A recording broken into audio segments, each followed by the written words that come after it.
Olá, amigos e amigas. Estamos iniciando Economia e Desenvolvimento desta semana.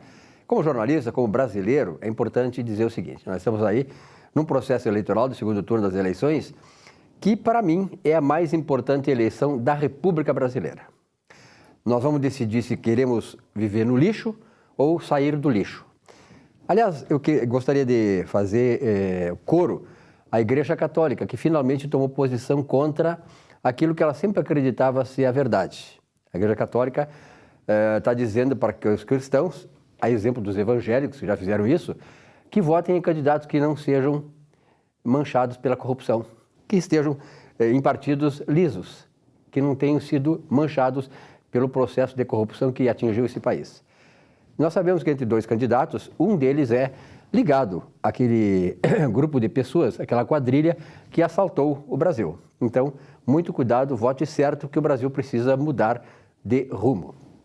Bom, no começo do programa vamos ao nosso espaço conversando sobre contabilidade.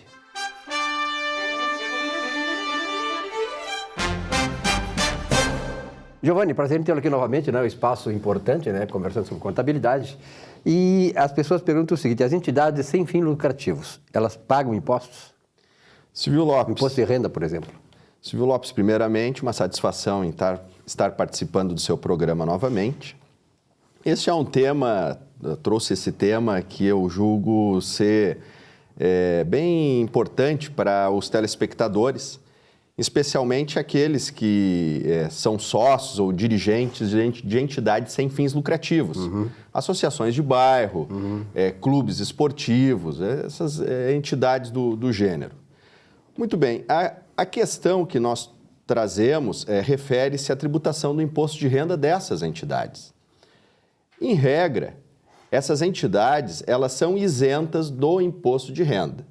Todavia, alguns procedimentos precisam ser observados por essas entidades para que elas, eventualmente, não venham a perder a isenção do imposto de renda. Então, sobre as operações da entidade, quais são as operações? As receitas das entidades e as despesas das entidades, o superávit dessas entidades, a isenção do imposto de renda. Todavia, a legislação estabelece que sobre uma parcela, uma eventual parcela dessa renda, há tributação. Vamos trazer um exemplo. A entidade apresenta superávit, ela apresenta disponibilidades em tese, lucros. Não caracteriza a natureza jurídica da entidade, mas do ponto de vista econômico é um lucro, né? Vamos imaginar que há uma sobra financeira. E a entidade faz uma aplicação financeira. A renda derivada dessa aplicação financeira sofre tributação do imposto de renda. O banco, a instituição financeira, vai reter na fonte o IR. E essa tributação ela é definitiva para as entidades isentas. E é o justo oferecimento dessa tributação, justo sob o aspecto legal. Claro. Porque a lei prevê que sobre esse tipo de renda há incidência do imposto de renda. Mas sobre os outros resultados, existe, então, o Instituto da Isenção. É o que estabelece, senhores, a Lei Federal número 9.532, mais especialmente o artigo 5º. O que diz lá no artigo 5º? Consideram-se isentas as instituições de caráter filantrópico, recreativo, cultural e científico, e as associações civis que prestem os serviços para os quais houverem sido instituídas e os coloquem à disposição do grupo de pessoas a que se destinam, sem fins lucrativos. Então, esse artigo 15 da Lei 9.532 estabelece a isenção sobre as rendas e os resultados das instituições sem fins lucrativos. Muito bem. Quais são os requisitos? O primeiro requisito que eu trouxe, que consta da lei, é manter a escrituração completa das receitas e despesas em livros revestidos das formalidades que assegurem a respectiva exatidão. Então, senhores, a entidade sem fins lucrativos, para gozar da isenção, precisa ter um efetivo controle patrimonial. O que isso significa? Significa que essas entidades devem manter contabilidade regular. Então, os dirigentes, os diretores e os associados dessas entidades sem fins lucrativos, muito importante se aterem à questão acerca da contabilidade regular dessa entidade. E eu trouxe aqui, senhores, um material da Receita Federal, na qual a Receita Federal esclarece o que significa o teor da legislação que trata sobre a questão da escrituração completa das receitas e despesas. É que a lei, ela não estabelece claramente que as entidades sem fins lucrativos não precisam ter contabilidade. Porque não está escrito aqui manter contabilidade regular. Está escrito manter escrituração completa das receitas e despesas em livros revestidos das formalidades, papapá. Então, a Receita Federal, através de uma solução de consulta, o número da solução de consulta é a 144, do dia 2 de junho de 2014, esclareceu essa situação. O que disse a Receita Federal? A Receita Federal disse que os termos da legislação que trata da isenção, no tocante ao controle das receitas e despesas, em verdade se referem à contabilidade, não é? Então, a associação, a entidade sem fins lucrativos, contrata um escritório de contabilidade, um contador interno, enfim, para manter a escrituração regular. Fazer a escrita fiscal por ela própria basta? Não necessariamente. O contador precisa fazer a contabilidade regular, de acordo com os padrões e as condutas necessárias para que a contabilidade esteja correta, e tem que formalizar a entrega para a Receita Federal da escrituração contábil digital. Isso está escrito na instrução normativa que trata da ECD. E eu trouxe aqui a instrução normativa, então, que trata da ECD, Escrituração Contábil Digital. Está na instrução normativa 1744. O que diz lá o artigo 3º? Deverão apresentar a ECD as pessoas jurídicas e equiparadas obrigadas a manter a escrituração contábil nos termos da legislação comercial, inclusive as entidades imunes e isentas. Então, a entidade imune e isenta, o contador da entidade imune e isenta, ela tem que manter a contabilidade regular das suas atividades e precisa transmitir para a Receita Federal a contabilidade digital. É o que estabelece a instrução normativa 1774. No entanto, tem uma ressalva. Qual é a ressalva? A ressalva é para as entidades pequenas que efetivamente oferem pouca renda. O que diz o inciso 5º do parágrafo 1º? A obrigação que se refere o caput não se aplica às pessoas jurídicas imunes e isentas que auferiram no ano calendário receitas cuja soma seja inferior a 1.200.000, né, no ano. Então, essas entidades que as receitas forem inferior a 1.200.000 no ano, não precisa transmitir a ECD, mas precisa manter a contabilidade regular. E precisa, então, nesse caso, pode entregar a ECD, o que eu julgo ser mais prático. Se não quiser entregar a ECD a essas entidades menores, tem que imprimir o livro diário, encadernar o livro diário, o diretor, o presidente da entidade tem que assinar juntamente com o contador e tem que levar esse livro diário à autenticação no cartório onde está registrada a entidade. Perfeito. É isso que determina aquela solução de consulta da Receita Federal que eu havia feito a referência. A solução de consulta 144, na qual os telespectadores podem acessar no Google e está aberta lá a consulta desse ato normativo da Receita Federal. Tá certo. Então, senhores, no tocante ao aspecto contábil, né, esse é o tema que nos traz maior importância, que o primeiro passo para uma entidade isenta não correr o risco de perder a isenção é manter contabilidade regular das suas atividades. E eficiente. Giovanni, um grande abraço. Obrigado pelos esclarecimentos. Tenho certeza que muitos espectadores estão nessa situação aí e puderam se esclarecer, mais esclarecimentos com o próprio Giovanni. Até então, semana que vem, um novo espaço conversando sobre contabilidade. Um abraço. Obrigado.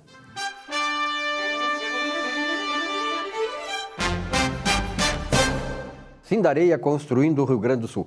Bom, nós estamos aqui hoje com o Walter Monteiro, especialista profissional da área de corporação, das grandes empresas corporativas, da educação corporativa, que é importante, né?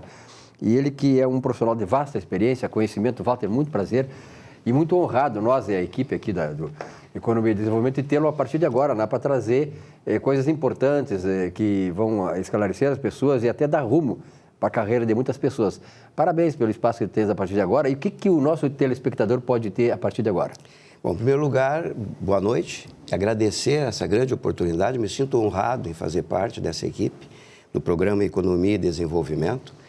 E, em função do convite que vocês fizeram, os telespectadores e o público, principalmente do mercado financeiro, pela experiência já há mais de 20 anos na educação corporativa, desenvolvimento de equipes. Das grandes corporações financeiras do país. Perfeito.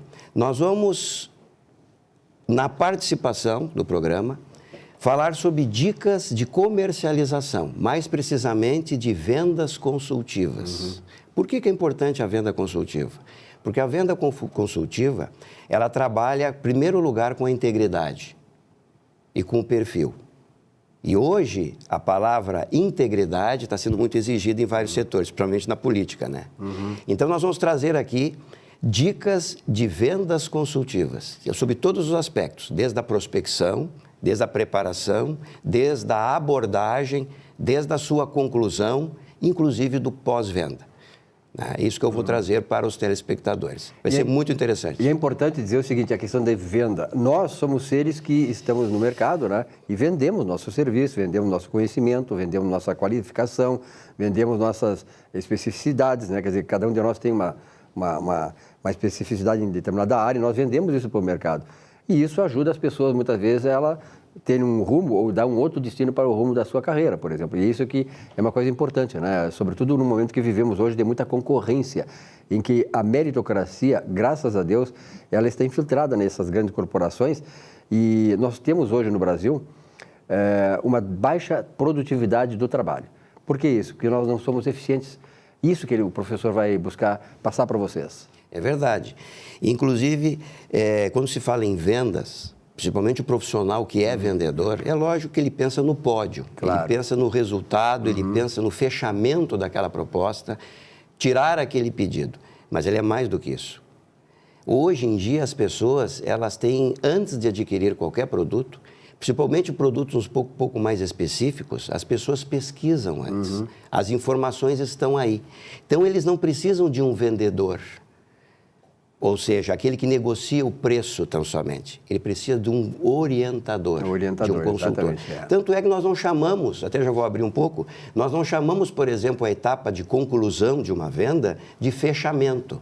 O fechamento não existe mais, a venda nunca ela é fechada. Tu sempre deixa ela aberta, porque a vida das pessoas mudam, as circunstâncias das pessoas mudam.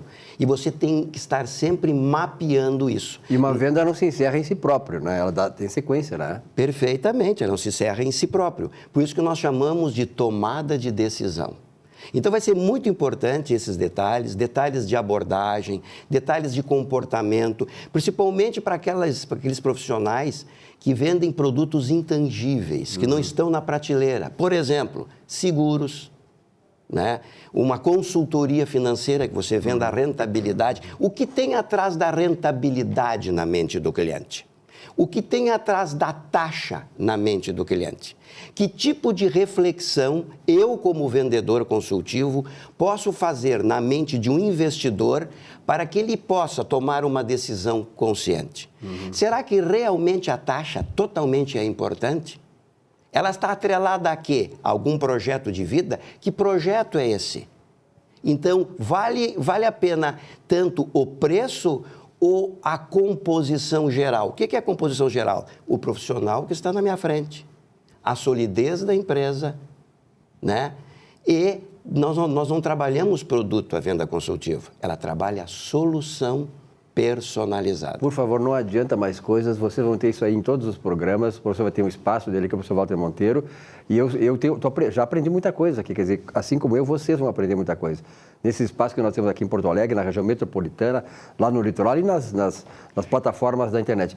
Walter, olha, sucesso, eu tenho absoluta certeza que a tua incorporação aqui ao programa vai trazer mais qualidade para nós e, sobretudo, vai atender a carência que as pessoas têm de ter esse tipo de orientação. Muito obrigado. Então, a partir dos próximos programas, eu estarei aí participando aí e dando essas dicas aí de vendas consultivas com consultoria financeira. Muito obrigado. É uma honra muito grande participar do programa Economia e Desenvolvimento e participar da família de telespectadores. Com certeza. Nossa grande família hoje, que o programa tem 18 anos no ar e cada vez cresce muito mais ainda. Obrigado, Walter. Um abraço, até semana que vem. Um rápido intervalo, já voltamos aqui com o nosso Economia e Desenvolvimento. Até já.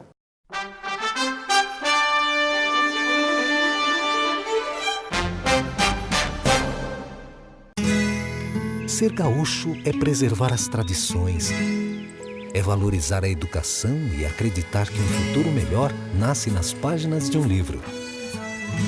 É nossa tradição trabalhar duro.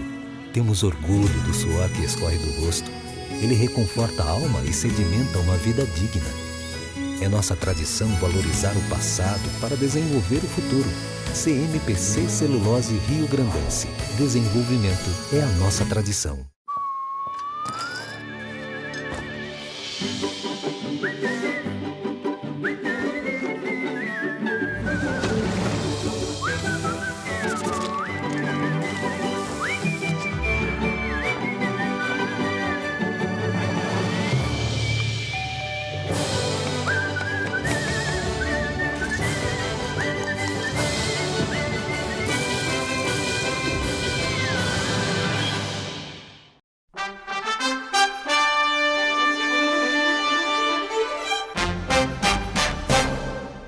Meu amigo Silvio Lopes, um grande abraço para você. Estamos aqui novamente em nome de Zafari Bourbon, onde economizar é comprar bem.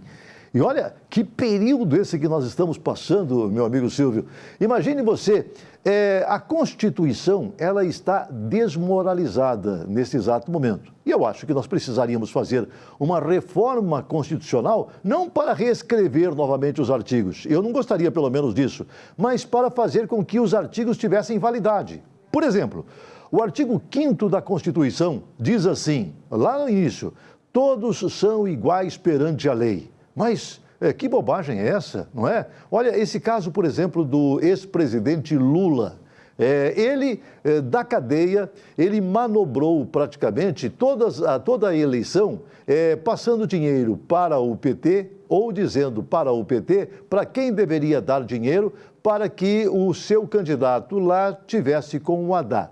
Deixasse de apoiar, por exemplo, o Ciro Gomes e fosse apoiar o Haddad. Mas qual cidadão aqui no Brasil que, na verdade, preso poderia tranquilamente fazer isso? É claro que a gente sabe que os marginais, os traficantes, eles lá de dentro do presídio, eles comandam o tráfico, comandam o crime aqui fora, não é?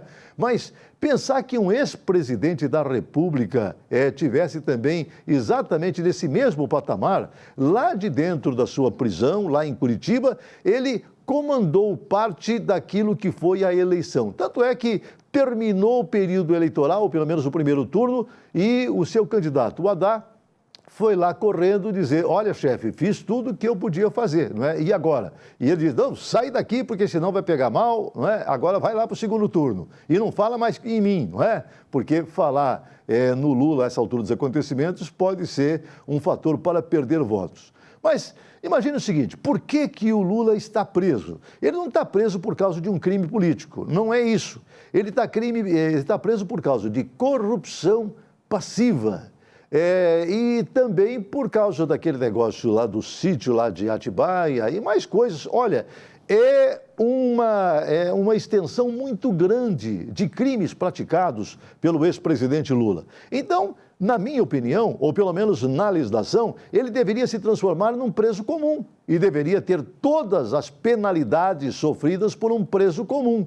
É claro que tem lá uma leizinha, eu não me lembro agora o número da lei, mas que dá regalias para ex-presidentes. Dá para o ex-presidente, por exemplo, a possibilidade de ele ter 2 carros com motoristas. Dá a possibilidade para que o presidente tenha um salário até o fim dos seus tempos, até o fim da sua vida, um salário que é muito bom. E essa lei é agora, de 1986, é uma lei recente, não é uma lei assim muito das mais antigas, não. É uma lei mais nova, mas que dá uma série de regalias para ex-presidentes. Mas por que isso, gente? Num país pobre como o que nós vivemos, por que tantas regalias? A presidenta Dilma, a ex-presidenta Dilma também tem todas estas regalias, não é? Apesar de tudo aquilo que ela causou de mal para a nossa sociedade, ela também tem todas estas regalias. Mas é claro que nós precisaríamos reescrever, não é, esse artigo 5º da Constituição, ou então fazer com que ele valesse, não é? Também tem lá, olha, nesse mesmo artigo 5º, tem um inciso que é um número, se eu não me engano, o número 36. 36 do artigo 5º. E lá diz do direito adquirido. Olha, meu Deus do céu, direito adquirido, sabe o que os caras fizeram? Os caras fizeram um monte de leizinhas, os funcionários públicos que estão lá no alto, não é? Eles fizeram uma série de leizinhas para ganhar um monte de dinheiro. Então, nós temos uma parcela desses funcionários públicos ganhando verdadeiras fortunas mensais por causa de leizinhas que eles fizeram. E aí eu tenho que engolir que isso é direito adquirido. E aí eles vão continuar ganhando isso e nos roubando por toda a vida? Não. Eu acho que isso, na verdade, deveria ser corrigido também. Ou então, reescreva, não é, esse inciso 36 do artigo 5º da Constituição. Mas era isso, meu amigo Silvio. Um grande abraço para você, meu irmão, e até uma outra oportunidade, se Deus quiser.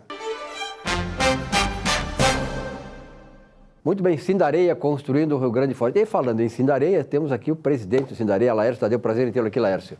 Tudo bom, estamos de volta. Sempre é bom tê-lo aqui. Trabalha num segmento importante, né, da sociedade gaúcha, quer dizer, da economia gaúcha.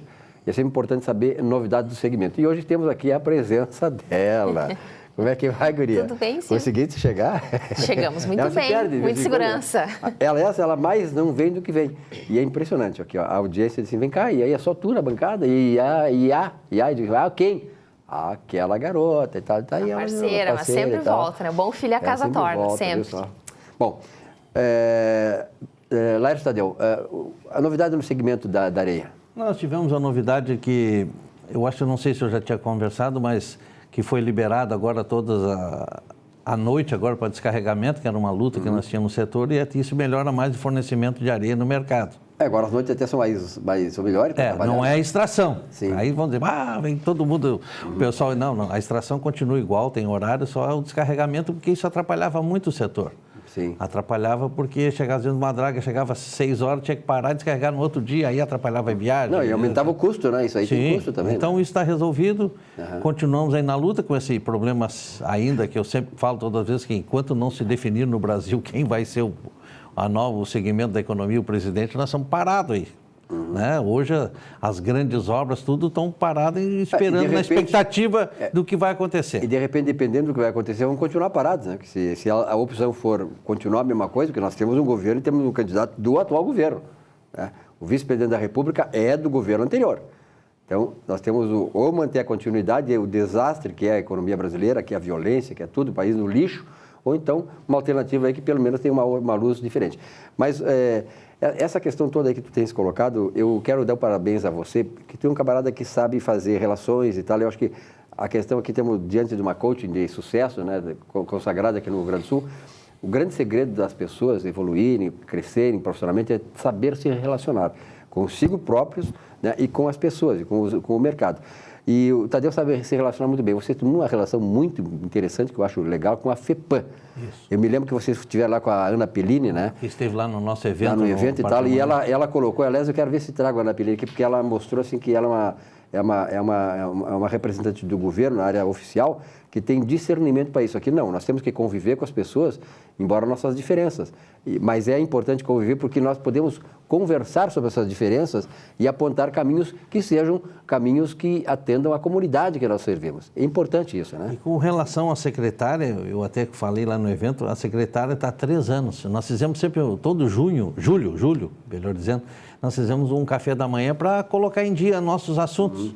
E fizemos 3 anos com ela, o que é muito difícil no setor público. Sempre troca, aí a gente tem que começar tudo de novo. Então, houve uma continuidade. Isso que é muito importante. E ela procura sempre, não se coloca no pedestal, não, eu sou presidente da... E não, ela vem procurar os empreendedores. O que nós temos que fazer? Então, há uma evolução. É assim que funciona a política. E aí está muito bom, eu dou parabéns sempre onde eu me encontro com ela e dou aqui publicamente. Não quero dizer que os outros não foram, mas é uma das melhores secretárias que nós tivemos na área da mineração e do meio ambiente. Lília, isso é importante, né? Eu sei que tu trabalha muito essa questão dos relacionamentos das pessoas, relacionamento das entidades, das instituições, enfim, mesmo que elas tenham, muitas vezes, assim, questões diametralmente opostas e tal, mas é importante isso, né? Exatamente. Isso me faz pensar também em alguns clientes que eu tenho na construção civil, que eles apontam, assim, o quanto que é difícil, né? Fazer a construção civil no Rio Grande do Sul em função da nossa legislação. Mas uma coisa é fato, a gente não vai poder fugir disso, a gente precisa dialogar e criar estratégia, até mesmo com relação à extração da areia mesmo, para que a gente consiga, dentro da regulamentação, fazer com que as coisas andem, né? E com relação à extração da areia, nós temos sempre, todas as vezes eu falo no rastreamento, eu vou tentar trazer aqui o dono da empresa que faz o rastreamento, que agora, inclusive, tem um novo equipamento que aumenta mais a precisão em cima das áreas extraídas. Então, nós somos pioneiros no Brasil. Isso tudo numa parceria do sindicato, da Agabritas e da secretaria que tem do meio ambiente com a secretária, nos apoiado amplamente nessa evolução.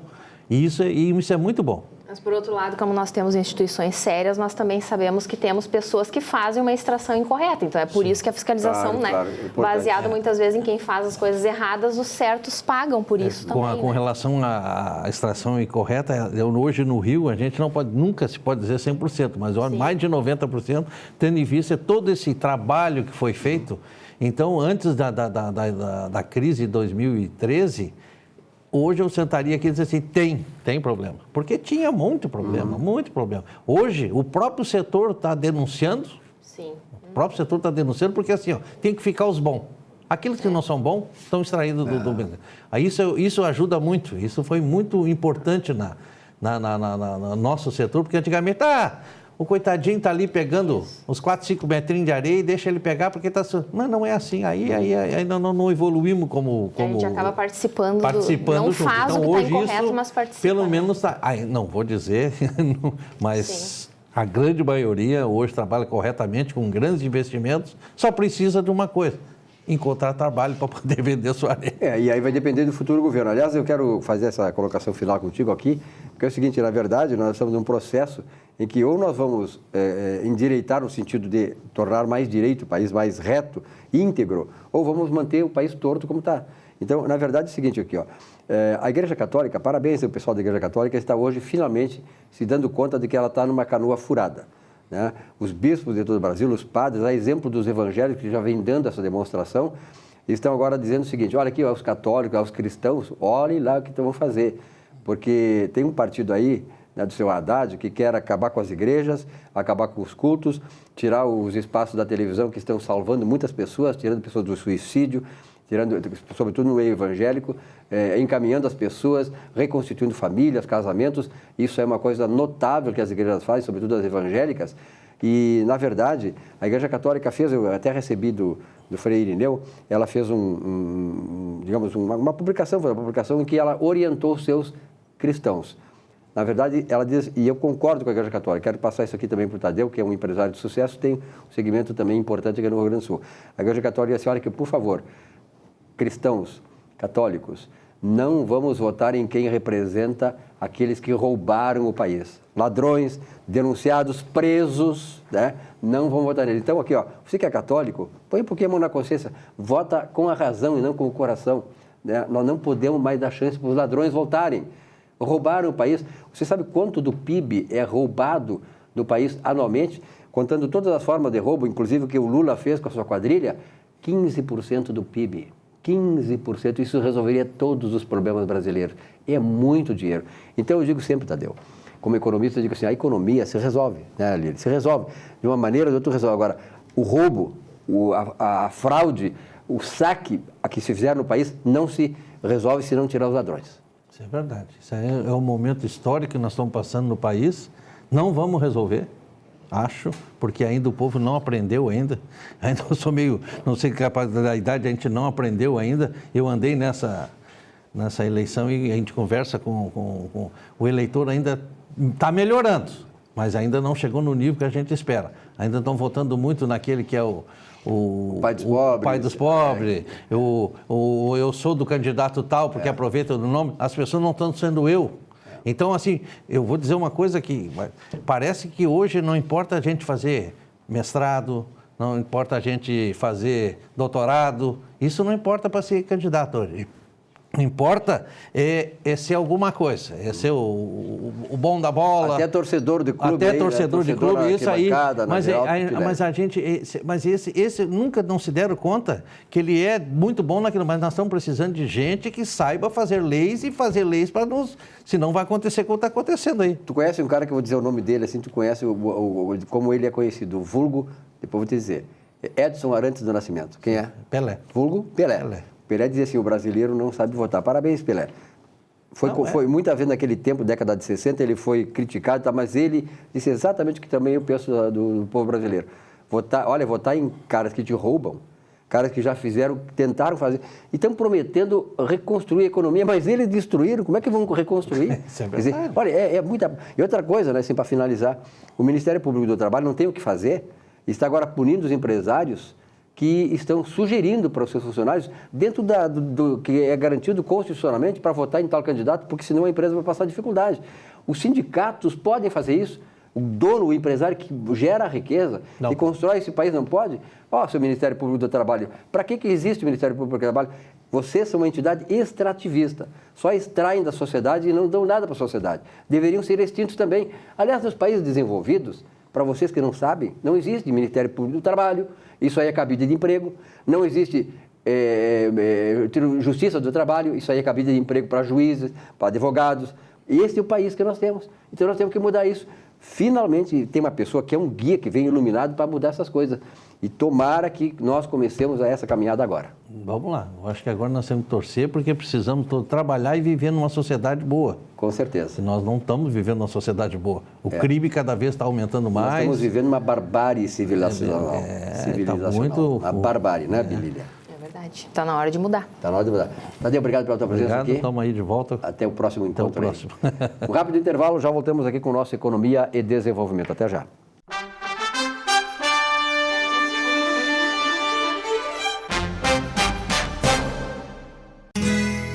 Ser gaúcho é preservar as tradições, é valorizar a educação e acreditar que um futuro melhor nasce nas páginas de um livro.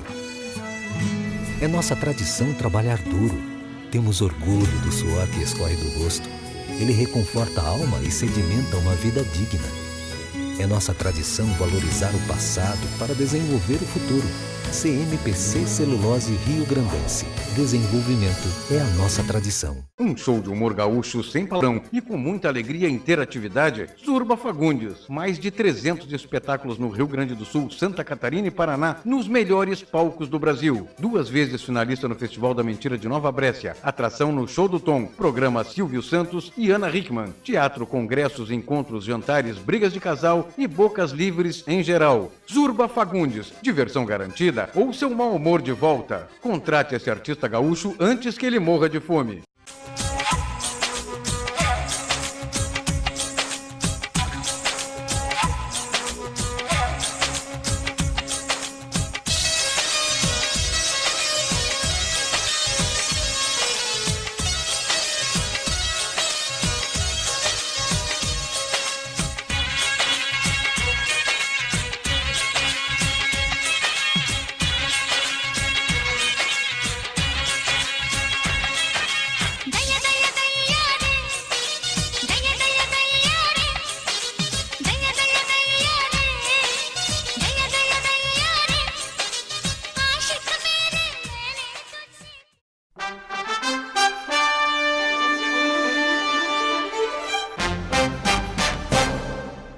Sejam bem-vindos ao nosso programa Economia e Desenvolvimento.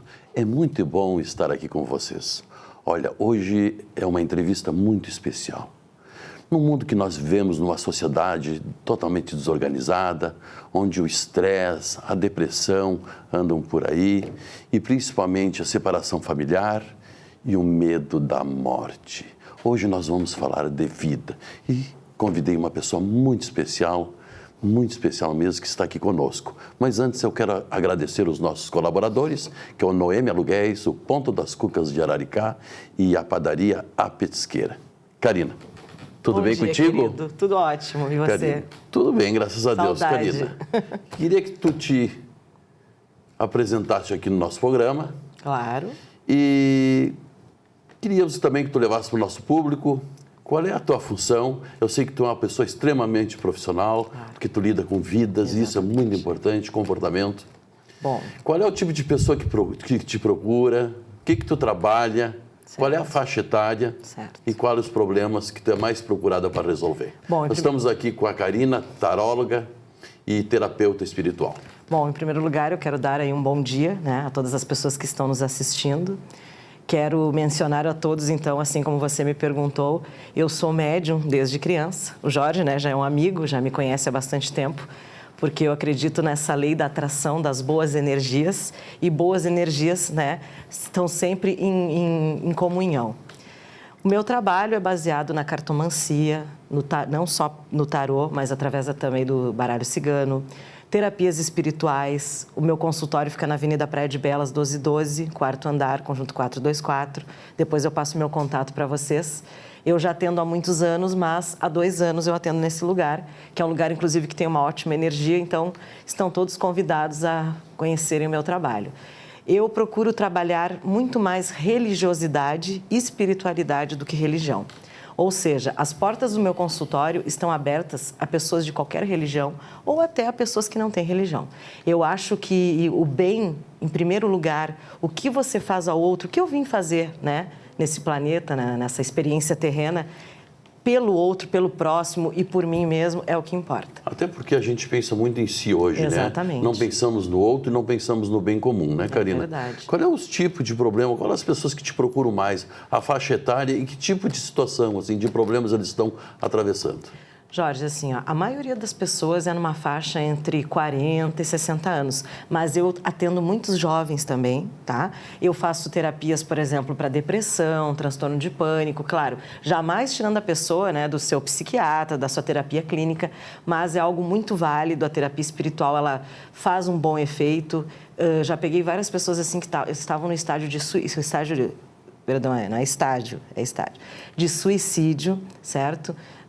E junto com essa ajuda aí, né, do seu terapeuta, a pessoa conseguiu melhorar bastante. Terapias de família também, crianças, tem casos muito relacionados assim ao financeiro, ao amor, pessoas assim que estão tentando compreender algo maior da vida, que não seja só as conquistas, sejam só as conquistas materiais. Então, os casos são variados. Pois é, nós estamos passando assim por um momento, né? E agora que a mídia está aí, as telecomunicações, né? Esse mundo virtual que está deixando as pessoas assim ansiosas, depressivas e também acometidas assim de intolerância, é verdade, né? Principalmente nossos alunos e os nossos jovens, né? Os nossos jovens estão sendo assoberbados de informação e está vindo aí a síndrome do pensamento acelerado. Jovens, adolescentes têm te procurado, as famílias, os pais, para resolver esse tipo de problema, auxiliá-los? E muitas vezes quem procura, claro, na maioria das vezes são os pais. Olha, estou preocupado com meu filho, mas acabam levando, né, essa pessoa até a mim para que eu converse, para que eu a oriente exatamente disso. Que a vida nesse mundo, claro, todos nós não vamos ser hipócritas. Todos queremos ter as nossas conquistas, o nosso sucesso material, mas não podemos esquecer de fazer algo que se chama o carpe diem, que é colher o dia. Por que nós somos ansiosos? Porque nós temos aquela ideia falsa de que felicidade é algo que ainda irá chegar. E a felicidade é como a paz, ela é um estado de espírito, ela tem que ser buscada a cada dia que se vive. prestar atenção, por exemplo, nos pequenos momentos da vida, como coisas simples, como tomar um café com um amigo, como tomar um sol, porque isso também engloba você cuidar da sua saúde. É como a questão da respiração. Semana passada, no programa que eu participo aqui na TV Urbana, no É Hoje, eu havia comentado sobre a respiração consciente, porque nós estamos usando apenas 10% da nossa capacidade pulmonar, e isso acarreta um problema muscular e acaba trazendo transtornos a todo o resto do corpo. Então, você aprendendo a respirar, trazendo a calma, porque as pessoas não percebem o que acontece. Quando você fica nervoso, o que é a primeira coisa que muda? A sua respiração fica ofegante, o seu sistema cardíaco, né, muda a aceleração e acaba trazendo alguns problemas ao cérebro. Então, tudo isso tem como mudar, tirando a ansiedade, tentando viver um dia de cada vez. Eu sempre digo para as pessoas, os problemas existem. Nós não precisamos achar outro problema, nós precisamos buscar as soluções. É claro que não é fácil, né, Jorge? Nós sabemos que a depressão é um problema psicopatológico, tem toda uma questão dos neurônios ali, mas independente de remédio, de terapias... Às vezes um desequilíbrio hormonal também, problema de tireoide. Exatamente, várias coisas. Eu, como médium, sempre gosto de salientar que nem tudo é espiritual, mas acaba absorvendo a sua energia e globaliza, se tornando aí um problema espiritual. Mas a pessoa, ela tem que buscar dentro dela. Embora ela tenha toda a ajuda fora, dentro dela que está a resposta, a força interior. Exatamente, Karina. Eu tenho dito que a felicidade, como tu disseste agora, a gente não ganha, a gente não compra, ela tem que ser conquistada no seu dia a dia. E isso já começa desde pequeno. A maioria dos problemas que nós herdamos desde pequeno, desde criança, claro, sabe? E vamos desenvolvendo isso com a família. Sim. Geralmente vivemos 100% do nosso dia com problemas. Vamos mudar, vamos viver 70%, 80% dos nossos dias. Vamos deixar 30% para os problemas e 70% ou 80% para conviver com a nossa família de uma forma mais alegre? Exatamente. Karina, muito obrigado pela tua presença. Jorge. E eu gostaria, antes do feriado, deixar uma frase de reflexão para aquele que está nos assistindo. Tudo que Deus fez bem feito. Verdade. Né ou não é? Verdade. Portanto, Ele viu que você era bom e muito bom. Maravilhoso. Portanto, eu lhes digo, você nasceu para dar certo. Um bom feriado a todos vocês. Até o nosso próximo programa. Muito bem, nesse espaço do Economia e Desenvolvimento, tenho a honra de ter aqui o Dr. Oscar Algair, da Algair Engenharia, uma empresa que muito nos orgulha, um camarada como o Algair. Ele tem só um defeitozinho, mas a gente nem toca nesse assunto, né? Que ele é do lado vermelho, mas não é do vermelho da política, né? Não, vermelho do campeão mundial. Campeão mundial FIFA. Tá certo. Bom, o Dr. Oscar Algair, figura extraordinária e tal, né, que conheci lá no programa do José Silva, na Atividade, mas é um engenheiro que a gente já conhecia de nome pela empresa, a Algair Engenharia, que é uma empresa notável aí hoje no região sul, no Brasil inteiro, fazendo obras grandiosas, maravilhosas, obras de primeira linha. E ele está lançando o primeiro livro. Agora, já plantou uma árvore, né? Tem quantos filhos? 3? 4 filhos. 4 filhos e agora um livro. Então ele está completo. Tá certo. Algair, parabéns. Reengenharia do Humor. Quando é que lança? Silvio, obrigado pela oportunidade e cumprimento teus ouvintes, pela audiência que tu tens, que é muito importante para mim a divulgação nesse momento do livro. Ele será lançado na quinta-feira da semana que vem, dia 18, a partir das 18h30, no Shopping Iguatemi, no espaço da Snowland, que fica ao lado da Zara, na ampliação do Iguatemi. Então, eu espero receber os amigos, os leitores, o público em geral, né, para essa minha primeira experiência literária, e que tem aí 36 textos de histórias que eu convivi e que presenciei, outras que me relataram, com um pequeno fundo de humor e muita experiência de vida nos canteiros de obra desse Brasil. Com certeza. Eu colaborei com o Dr. Algair, até fiz o prefácio com muita honra.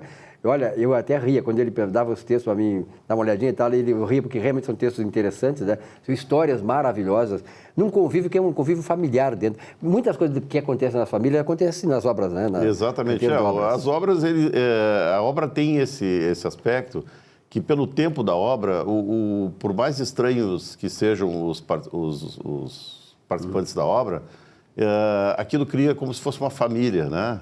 E o pessoal... E aí vão surgindo as histórias, muitas cômicas, outras nem tanto, mas eu procurei pensar essas histórias e dar um um enredo para elas, né? E fazer com que o público tenha uma leitura leve, uma leitura, assim, dinâmica. Ilustrações do Marco Aurélio, grande. Do Marco Grande, o meu ídolo na parte durante 45 anos foi chargista na Zero Hora. O que garante também a qualidade da Sarze, né? Isso, e o Marco Aurélio foi interessante, eu enviei para ele alguns textos e ele já, sem a gente conversar, sem nada, quando eu liguei na segunda vez para ele, para ver se havia recebido os textos, ele, olha, já fiz 15 ilustrações, quantas tu quer mais? Adorei legal. os textos, pô, então legal. tá aprovado. Tu já tinha me dado também o aval de que a coisa teria Não, aqui eu realmente quando futuro, eu li, né? esse é o caminho. Galera, aqui, não vamos nos estender muito, porque na verdade a surpresa é lá, né? No dia 18, quinta-feira, estarei lá, nós vamos gravar. Se você quiser aparecer também aqui no meu programa, nós vamos estar lá gravando e tal. Acho um momento importante, único, né? E sobretudo o pessoal que trabalha na engenharia, engenheiros, estudantes, aquele que está mestre de obras, pessoal que tem alguma ligação com a engenharia, é muito legal mesmo. É uma obra inédita, não tem um livro parecido com esse. Então eu sugiro aqui a quinta-feira, dia 18, onde? No espaço Snowland, do Iguatemi, segundo piso, ao lado da Zara. Silvio, só para encerrar, sabe que de livro a gente não consegue sobreviver e não é a minha ideia. Claro que não. E então eu optei por destinar parte dos recursos da comercialização do livro, da futura comercialização, para ACD e para Kinder, que são duas instituições que fazem um trabalho maravilhoso junto a crianças com necessidades especiais. Então tá, muito bem. Algair, obrigado, sucesso lá. Muito obrigado pelo espaço, então, tá, Silvio? Já voltamos.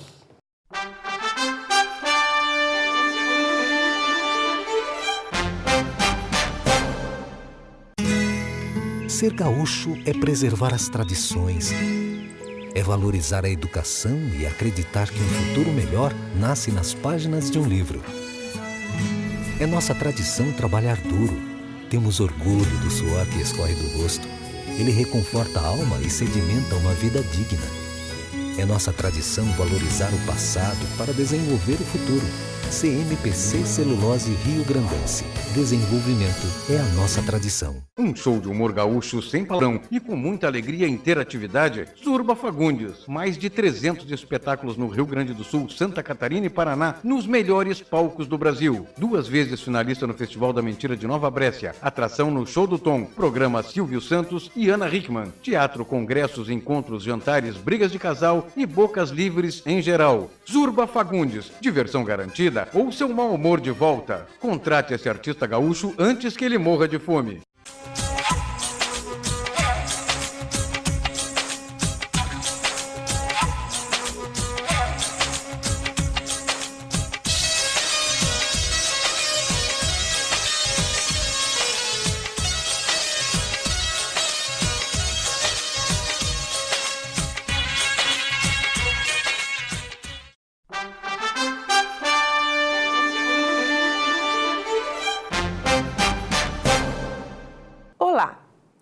Ultrapassado o primeiro turno das eleições, muitas mensagens ficam das campanhas. Muitas bobagens foram ditas boca fora pelos candidatos e seus apoiadores.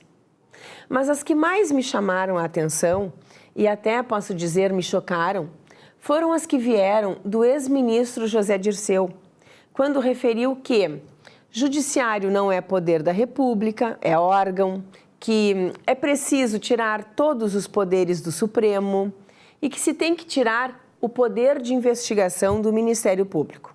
Na verdade, o que choca é a transparência e a sinceridade com que foram feitas tais afirmações. Pois, normalmente, esse tipo de pretensão se tenta concretizar aos poucos, de modo subliminar, em atitudes como, por exemplo, daquele que pretendia ser candidato ao executivo, mas não respeita o legislativo, ignorando a existência de uma legislação como a da ficha limpa, sancionada por ele próprio quando era presidente, que diz serem inelegíveis, entre outros, quem for condenado por órgão judicial colegiado, assim como não respeita o judiciário, cuja reforma já estava prevista em seu programa de governo quando ainda imaginava que conseguiria ser candidato. É evidente que o objetivo de quem é condenado ou está por sê-lo é enfraquecer os poderes das instituições que investigam e julgam, transformando-os em órgãos submetidos aos interesses de quem estiver no poder. Aliás, uma das marcas das ditaduras é justamente essa: subjugar o judiciário, transformando-o em órgão a serviço do governo. A posição assumida pelo ex-ministro demonstra maior autoritarismo do que aquele imprimido no período militar por ele criticado, visto que naquela época não só o judiciário era respeitado, como se alcançou o poder de julgamento às mulheres, havendo um boom de mulheres na magistratura a partir da década de 60, sendo nosso expoente gaúcho a querida desembargadora Maria Berenice Dias, com posse em 1973, em pleno regime militar. Graças ao respeito ao judiciário e, por consequência, o acesso dele às mulheres, que nesse poder tivemos tão importante expoente na luta contra o preconceito e a discriminação. Bem, Silvio, acredito que precisamos ficar atentos, pois nossos representantes não precisam concordar integralmente com nossas opções sociais, políticas ou sexuais. Mas precisamos ter a certeza de que, independentemente delas, seremos respeitados e teremos como lutar e reivindicar nossos direitos, escudados por nossas instituições democráticas. Sem um poder judiciário independente e assim reconhecido, não adianta gritarmos, pois não seremos ouvidos ou garantidos. Muito obrigada.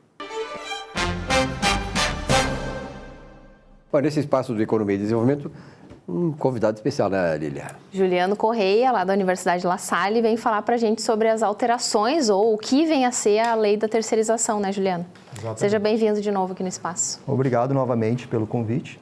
Então, falando a respeito da terceirização, a grande novidade é que hoje ela é restrita, o próprio STF reconheceu isso. Então, hoje se pode terceirizar, inclusive, a área principal das empresas, não só as áreas acessórias. Isso vem a entrar em contraste com a súmula 331 do Tribunal Superior do Trabalho, TST, que proibia a terceirização da atividade fim. De qualquer forma, a empresa vai ter que tomar cuidados ainda na terceirização, porque mesmo essa questão da súmula agora sendo suprimida, e embora o TST não oficializou isso, mas vai acontecer, a terceirização da área fim requer cuidados, porque tem outros requisitos que ocorrem em relação à legislação trabalhista que ainda continuam vigorando. Uma delas é a responsabilidade das empresas, elas continuam sendo subsidiárias. A própria legislação da terceirização, que foi contemplada na reforma trabalhista, manteve isso. Então, não é só terceirizar sem cuidados, os cuidados ainda continuam. O que ocorreu foi que o STF ele revogou esse entendimento que simplesmente porque tu terceirizava a área fim, já se supunha o vínculo empregatício. Agora não, agora além de não supor mais, mas outros requisitos continuam ocorrendo, que têm que ser analisados no conjunto. Um deles é a responsabilidade subsidiária. Mesmo terceirizando, a empresa continua responsável pelas obrigações trabalhistas. Então, ela tem que fiscalizar que essas obrigações ocorram, né? Tem que eleger bons parceiros, fazer essa vigilância total. E das obrigações previdenciárias, tem que fazer os descontos de INSS e notas fiscais. Outra questão importante, a legislação manteve a capacidade econômica das partes, em especial da empresa que vai ser a empresa prestadora de serviços, tem que ser observada, então não dá para terceirizar com qualquer empresa sem suficiência econômica, né? Senão tu vai acabar infringindo nessa linha. A quarentena foi prevista na legislação. Essa quarentena é de 18 meses, que ela proíbe que ex-empregados ou pessoas que prestaram serviços mesmo sem vínculo empregatício venham a ser PJs de empresas terceirizadas para prestar serviços para empresas contratantes. Então, essa quarentena é de 18 meses, né? Exceto se essas pessoas forem aposentadas. Isso visa evitar a pejotização, chamada no mercado, que é aquele esquema que a pessoa é empregada da empresa, sai, monta uma empresa como terceirizada e volta. Pejotização é pessoa jurídica, PJ. Exatamente. Porque muitas vezes é uma estratégia de sobrevivência para alguns, né? Mas isso está previsto sabendo também. Que o William Bonner é pejotizado da Globo, né? Ele é apresentador. Sim. E dentro dessa linha, a quarentena também ela proíbe que empregados da empresa sejam demitidos e recontratados por uma empresa terceirizada, certo, dentro do prazo de 18 meses da demissão. Isso está dentro da legislação atual que foi contemplada pela reforma trabalhista. Tudo isso o STF não revogou. Por isso que tem que se ver com cautela. Ah, mas agora mudou. Não, não mudou. Foi um processo que foi agregado a outros que já existiam. Então, os cuidados permanecem. Outra questão importante, dentro da CLT permanece inalterado o artigo 3º, que trata do vínculo empregatício. Então, o que acontece? A empresa tem que observar para que não ocorram aqueles requisitos, mesmo que ela esteja terceirizando uma área, tanto fim como acessória. Quais são eles? Contratar como pessoa física, no caso a pessoalidade, evitar que algumas empresas não querem que os empregados troquem, querem escolher o terceirizado X para trabalhar nela. A pessoalidade é um dos requisitos do vínculo que a gente tem que cuidar, não a eventualidade, que é a habitualidade da prestação de serviço, a onerosidade, que acaba sempre tendo, né? Porque mesmo num trabalho terceirizado há pagamentos, e a dependência, que é no sentido da subordinação. Esses são os 4 requisitos do vínculo, e a empresa tem que cuidar quando terceiriza que pelo menos um desses requisitos não ocorram na relação. Que é bem difícil, né? Porque até no processo de comunicação da própria gestão é complicado não ter a subordinação direta. Exato. Né? E quando tu terceiriza, vai ter que avaliar isso. Em resumo, quando se faz uma terceirização bem feita, esses requisitos, um deles não pode acontecer, porque o requisito do vínculo é caracterizado pelos 4 conjuntos. Eu tenho que eliminar um deles. E o que mais dá problema é o da subordinação, porque o pessoal terceiriza e continua gerenciando os empregados. Sim. Ah, mas esse supervisor aqui é da empresa terceirizada. Tudo bem, em relação aos trabalhadores da terceirizada, ele vai ter gestão, mas se eu ficar influenciando e gerenciando o próprio gestor deles, vai acabar ocorrendo vínculo. Então, em resumo, tem que ser sócio para trabalhar. Sim, que nem toda ação. Então, acho que o grande desafio hoje em dia são novas formas de trabalhar, que podem precarizar também a forma de trabalho, o relacionamento entre as pessoas, mas está sempre atento a quem vai ser esse parceiro da terceirização. Exatamente. Né? Com certeza. Parabéns aí. Terceirização, aliás, que começou na década de 60 com um camarada chamado Ted Kildare, em Minnesota, nos Estados Unidos. Muito obrigado pela tua presença aqui, professor. Obrigado. Obrigado pelos esclarecimentos. Muito obrigado. Muito obrigado pela audiência de todos vocês. O nosso Economia e Desenvolvimento volta na semana que vem. Uma bela semana e até lá.